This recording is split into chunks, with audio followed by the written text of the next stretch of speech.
Ja sam Dora Majdančić i sada ću vam pročitati knjigu Moj brat super junak i htjela bih vam je preporučiti. Malo ću vam je pročitati, naravno. Neizabrani, prvo poglavlje. Moj brat super junak, što bih i ja postao da mi se nije piškilo. Zovem se Luke Parker, imam 11 godina i živim u mirnoj Lodenskoj četvrti s mamom, tatom i starim bratom Zakom. Iako nije super junak od rođenja, pitam se nisu li njih dvoje, odlučiši mu dati ime Zak, ipak nas učivali da će jednog dana, oburožen plašćem i maskom, spašavati siročad i zapaljenih zgrada.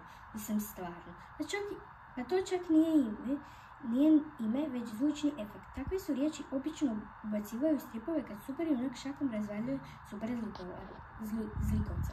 Bum tras Zak. Čini mi se da u nekim životnim trenucima od presudne važnosti što ćemo odabrati vaniliju ili čokoladu, običan preljev ili s mrvicama keksa, baciti vodenu bombu na tatinu glavu ili zadržati paljbu. A nama je da odlučimo, a ponekad nam već 2 riječi mogu okrenuti cijeli život na glavačke. Moram piškiti.